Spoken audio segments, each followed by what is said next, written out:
Hello, one and all, and welcome to Creative Spark, my YouTube show where I talk to cool people about the cool things that they are doing. With me today is one half of the Ultimate Tabletop Explainer, Frank from What is Tabletop. Hello, how are you? Oh, oh, I'm cool. I'm finally cool. It took me so long to get to be cool. I'd like to thank the Academy for this Mm-hmm. opportunity to be cool. Um, and I guess my mom. My mom's pretty cool. I give her that too. I respect it. Cool. Is your mum with you? Can we bring her on, or is that too much? Oh, no. Okay, no, No, she's doing fine. She's just not, she's like two she's hours not with. away, Cool. but Yeah, that's going to take too long. We're not going to be interviewing for 2 hours. yeah. Can you imagine? Hey, mum. Uh, You don't know what's going on, but I also don't know what's going on, but if you wouldn't mind. Yes. How are you today? You know we did that. We did that. Oh, I'm tired. It's been a day. all It's been good. a week.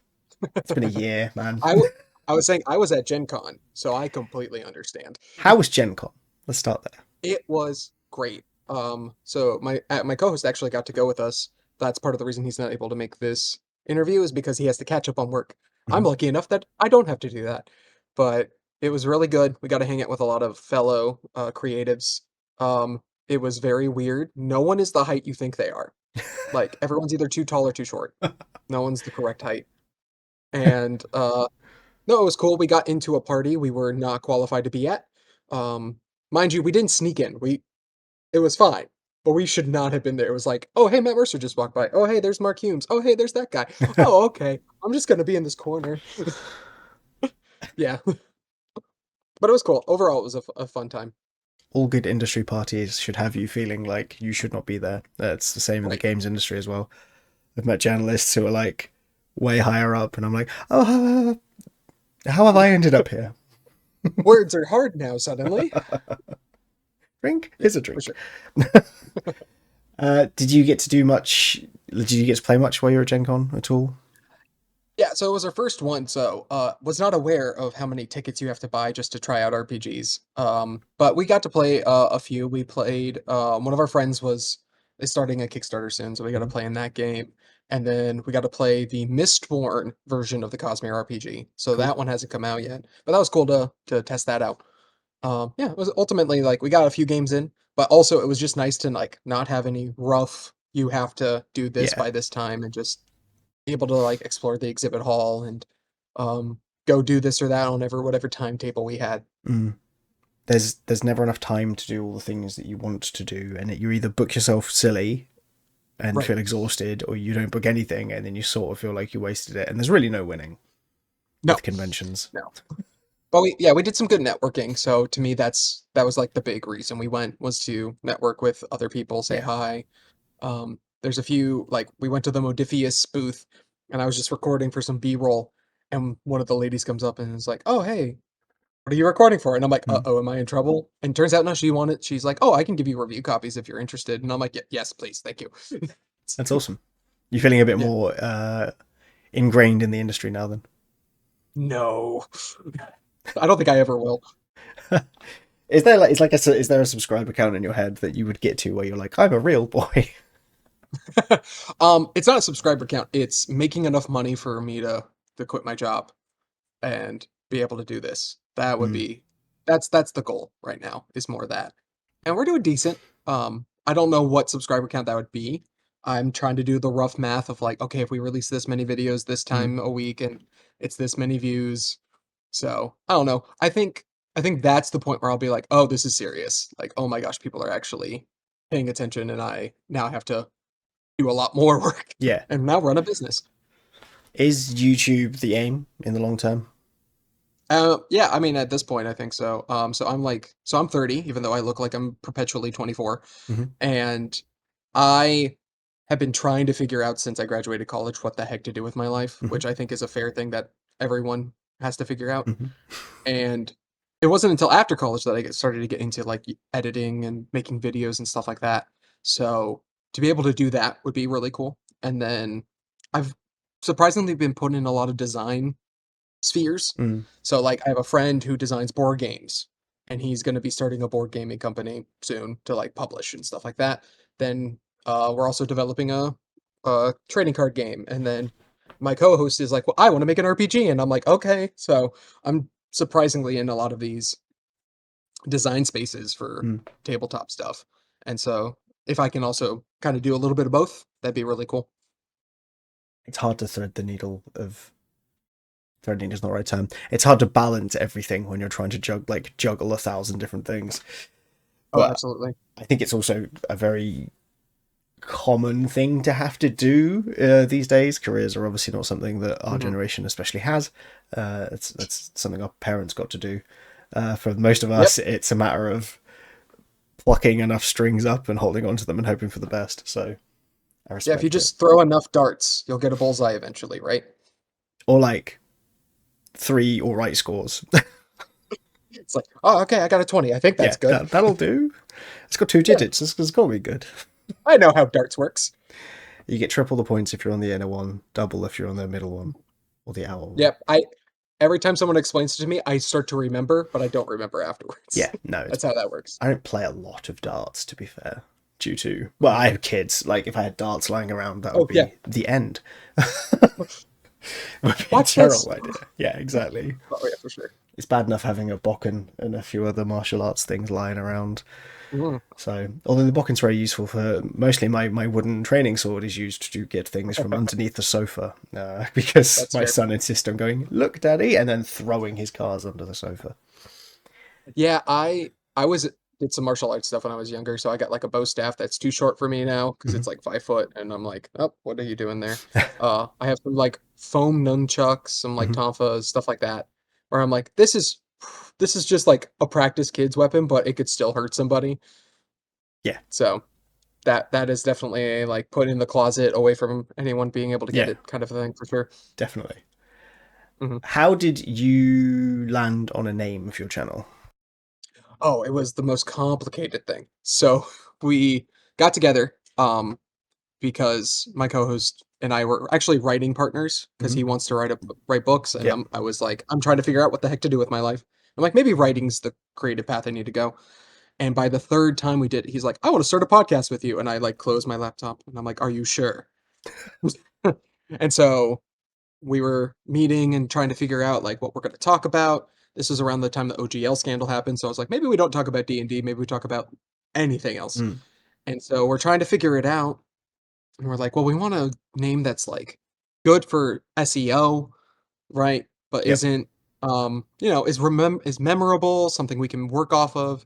Or like it needs to be something like what is tabletop or something like that. And my friend Charles, his wife, goes, why don't you just name it that? And we're like, yeah, yeah, yeah, why not? Yeah, Sure. yeah. Something like It's a that. dumb enough name. That is something like that. That'll do. So it was basically just I say it's Charles, his wife is the one who came up with the name, and we co-opted it. And then we were dumb enough to come up with like, oh, for short, it's WIT, WIT. And Ah. so then we tell our people to stay witty at the end because we think we're clever. Yeah, It's important to have a thing like that. I cannot do it with my channel name, and it's my own fault. And I could just change my channel name, but I'm now at a point where like I feel like it's too late. yeah, It's too yeah, late. it's hard. It's Well, and then we have dumb names. So like, because a lot of us like to talk about film. I'm like, well, if we have to, we can do a spin-off channel called What Is Film, and it's called Whiff. yeah. you know, really dumb. And then the joke happened at Gen Con where it's like, well, what if we just had a spin-off channel called What Is? And it's the philosophy. And What is? Hmm. then you can sign it off with just we. Right. Yeah. I like it. I like it. The what is tabletop cinematic universe. Very important. Indeed. Yeah. Yeah, you got to get there. Get Kevin Fahey in. Is that how you pronounce his Yeah, last I name? mean, Feige, I think. I don't know. Never met the guy. Probably never will. Yeah. Though I would love to be in a Marvel production because there is a character whose name is Franklin Hall Mm. in the Marvel universe, and I'm like, I can play him just for like 1 5-second cameo. Let me just do that. I was literally born for this. Yeah, I just want to see in the credits Franklin Hall played by Frank Hall. Franklin I'm Hall. like, Yeah, that'd that be would be great. great.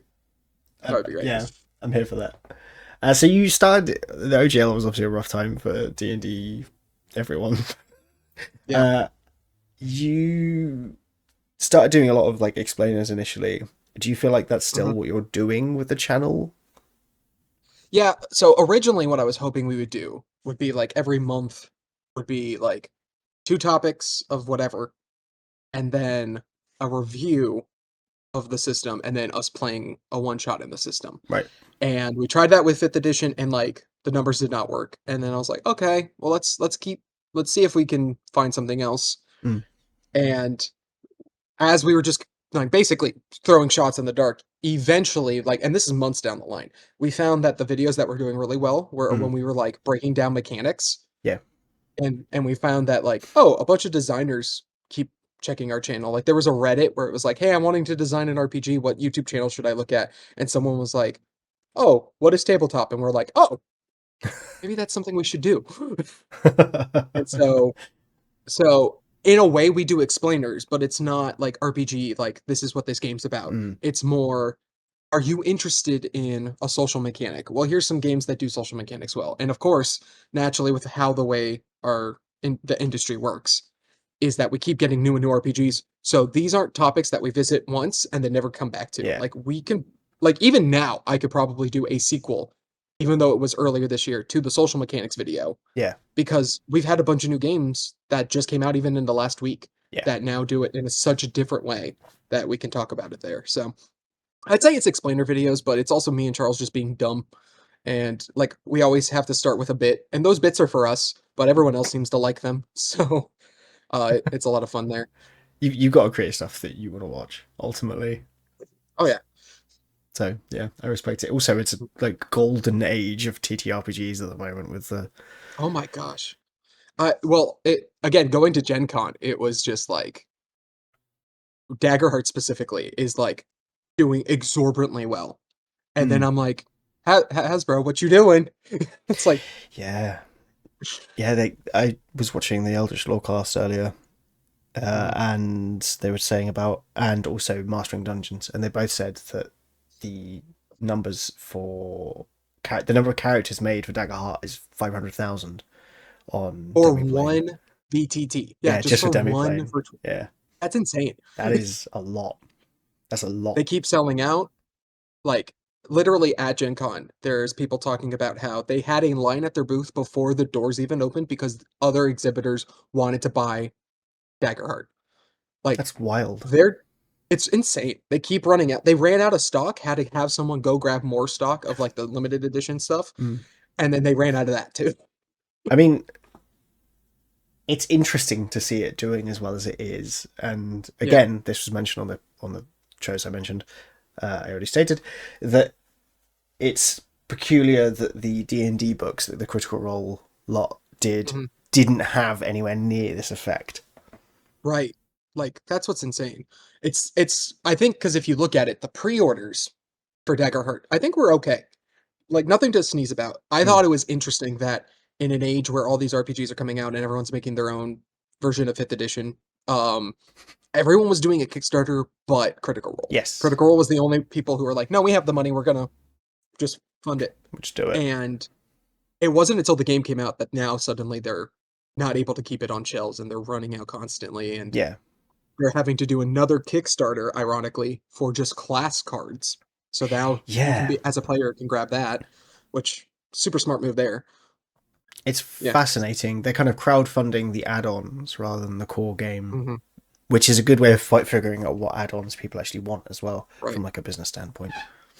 Yeah, and Very then they had clever. all their announcements of like now other like they're looking for content creators to start promoting Daggerheart. Basically, they had like a whole luncheon at Gen Con about it, where they were like, "Hey, lesser known D&D guys, please play Daggerheart," and all of them were like, "I don't know what Daggerheart is."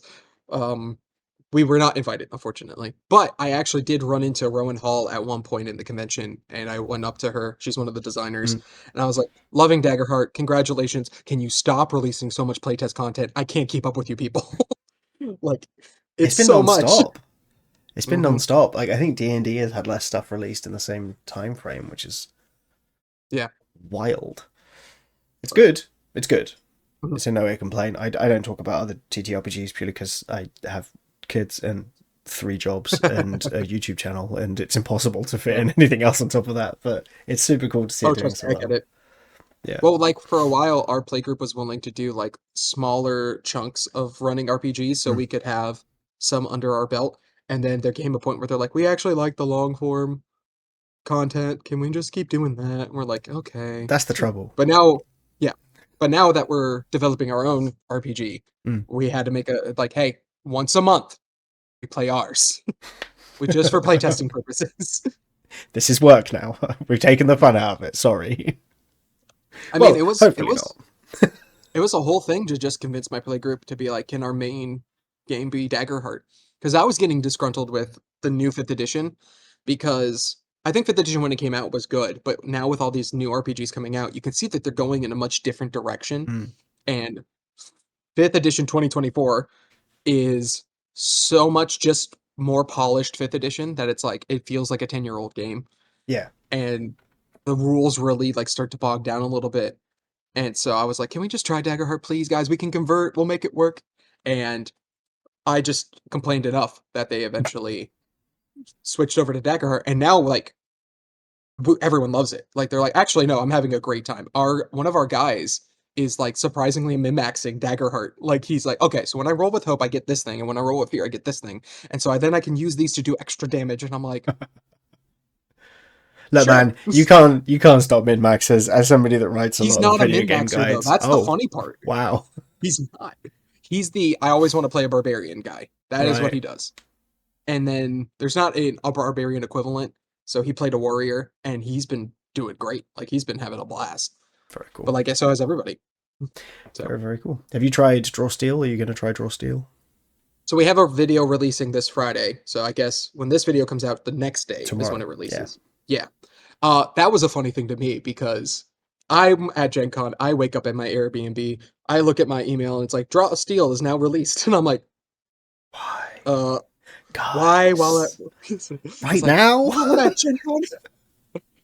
And I think that because most of them aren't at Gen Con. I think just the lead designer, James Encarnacio, is at Gen Con. Everyone else is not, Okay. including Matt Colville.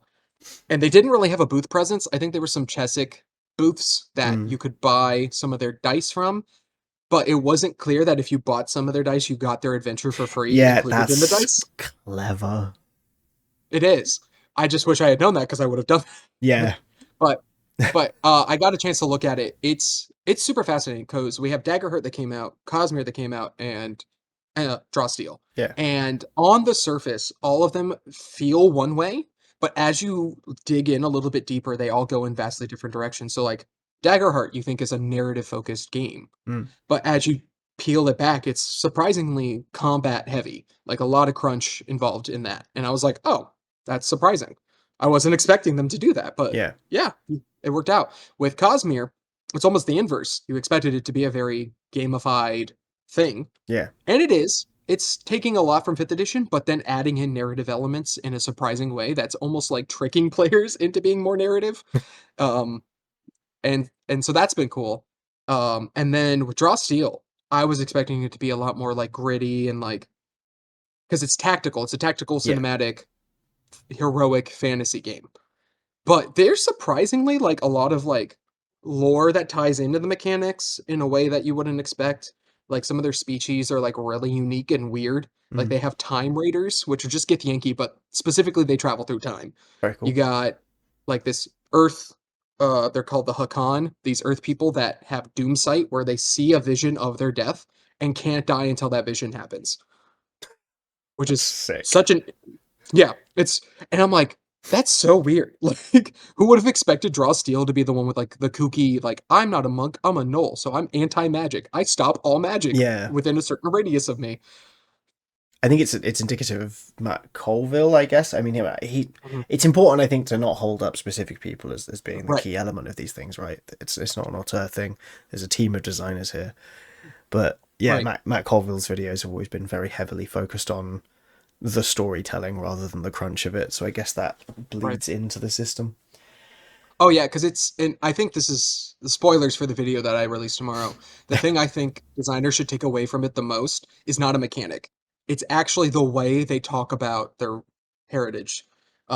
So each like you have a section on the orcs, Hmm. and then it tells you here's orcs, and then it gives you a story that you read about a specific orc doing something, Right. and that informs you about the culture far more than reading and so orcs are The history of ferocious them. kinds that Yeah. always want to battle.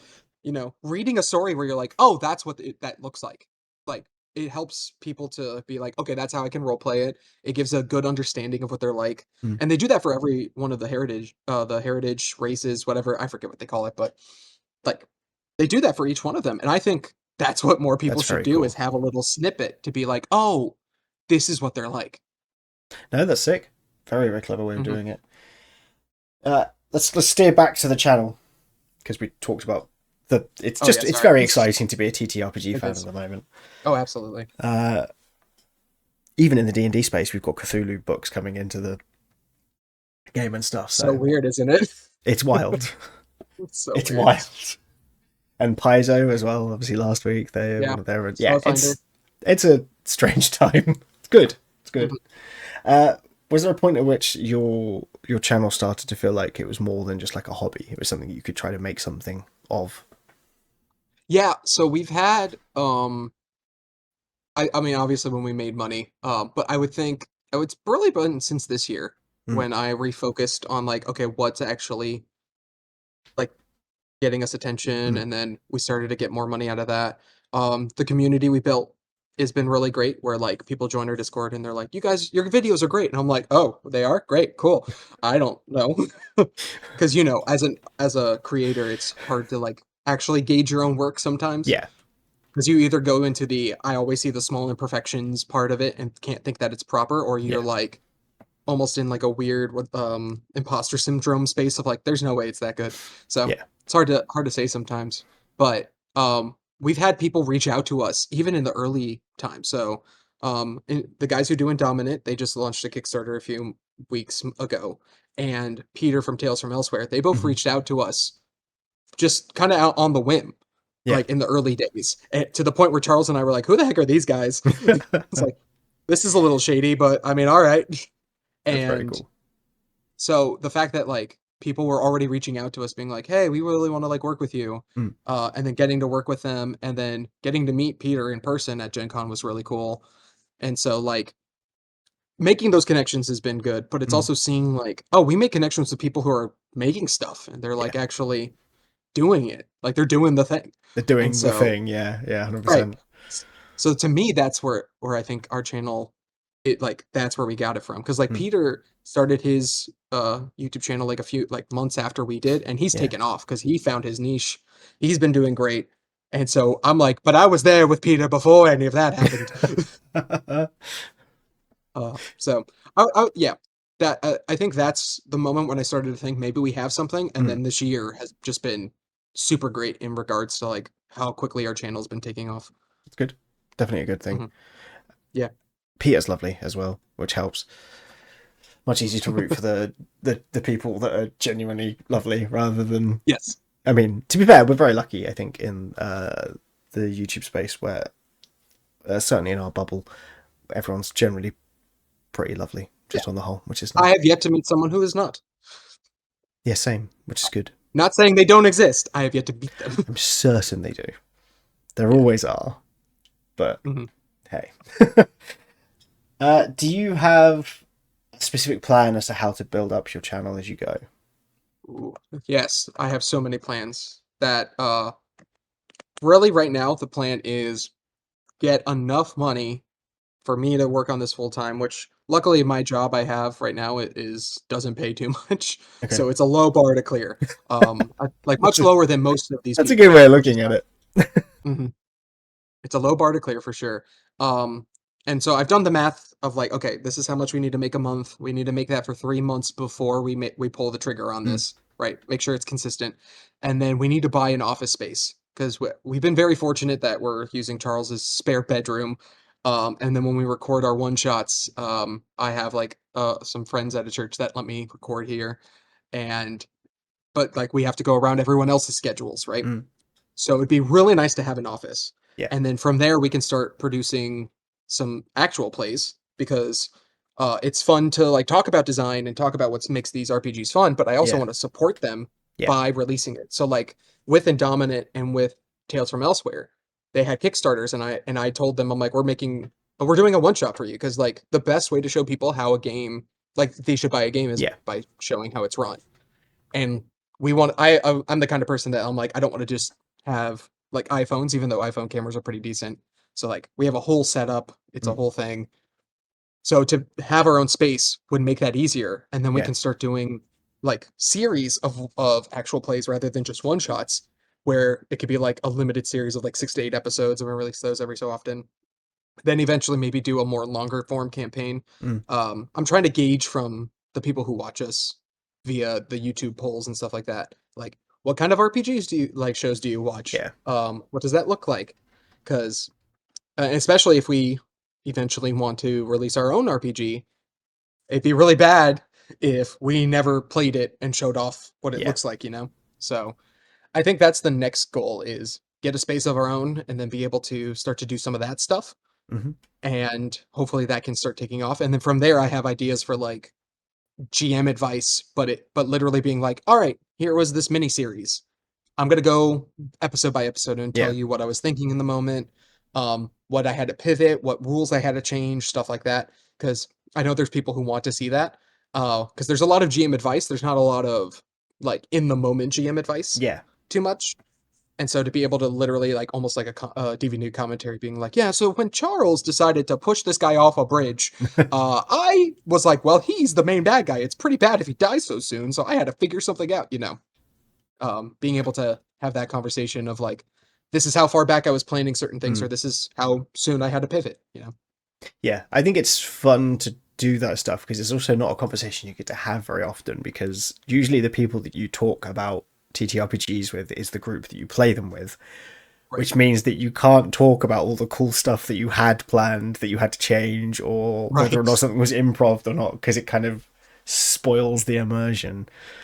So yeah, I think that's I a have one fun player niche. who loves spoilers though. He's weird. He was like, tell me what's gonna happen, and I'm like, I'm not telling you. He's like, do it. Tell I'm like, me. okay.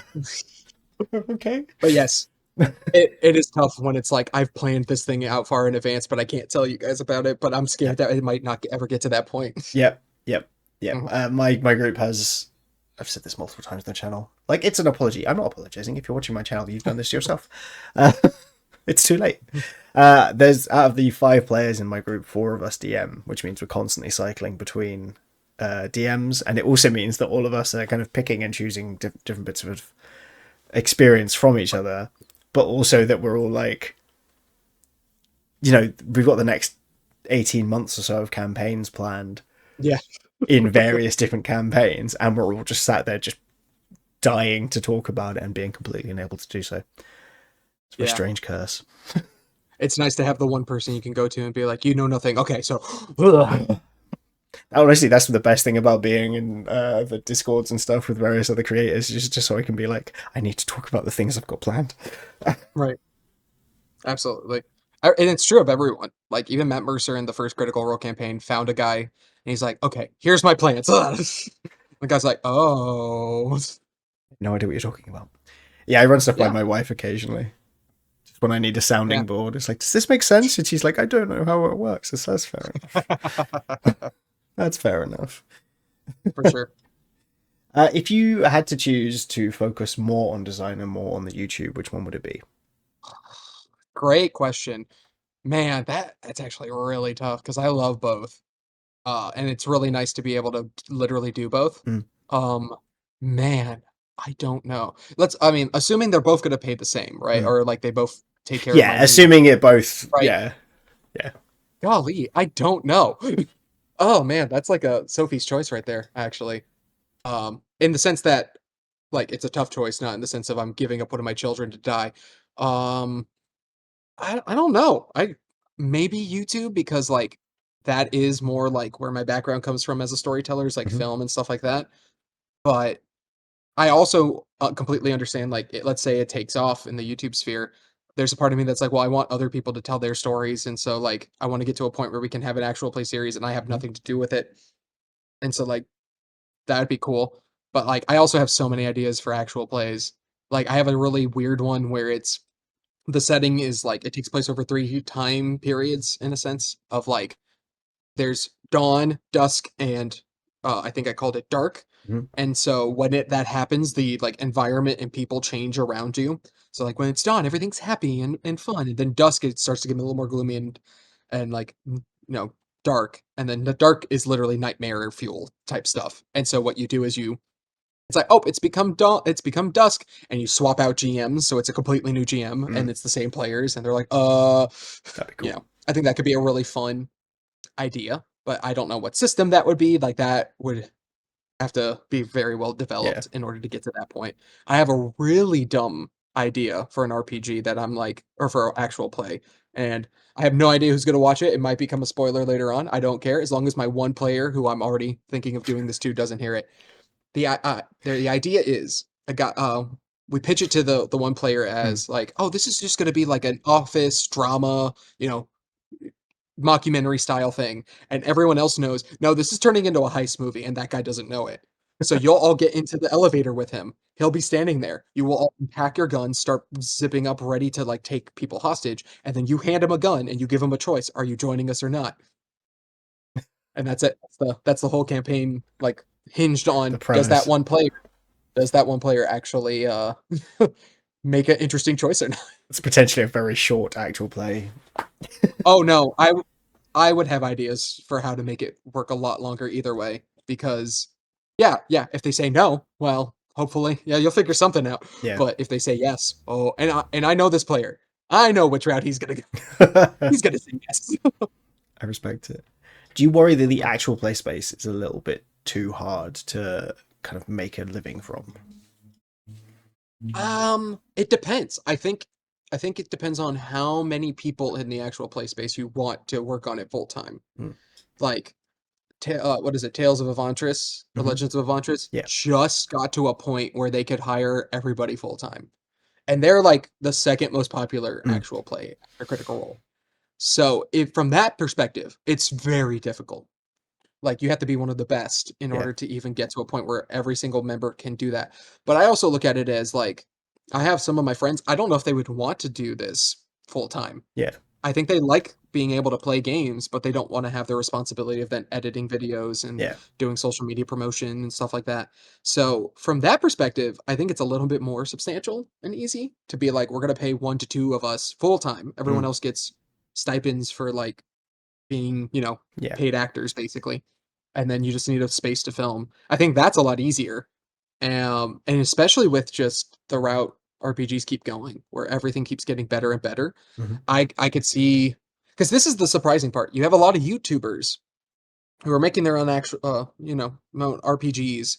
You have a lot of companies who recognize how beneficial it is, and so many of them are not paying channels to make explainer videos Mm. like before you play, this is how you play this Yeah. thing, or here's an example sponsored by Modifius of the Fallout Yeah. RPG. It's more like they just kind of expect everyone to do that, but like I think if those companies started putting money behind it, maybe that could work out a little bit better. Mm.